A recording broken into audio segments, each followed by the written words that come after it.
So I woke up this morning wanting to build something, and I looked around and had all this scrap wood. And so I started drawing and got to drawing some of these plans out here. And although they might not look too good, they actually worked quite well. So I started drawing on wood and planning everything out with a tape measurer, and everything started to work out fine. Oh, machine montage.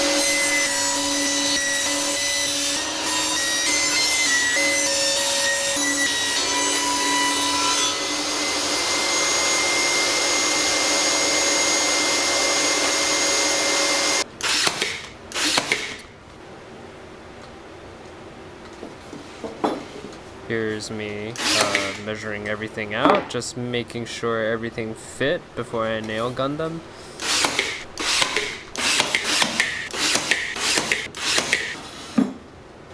Wow.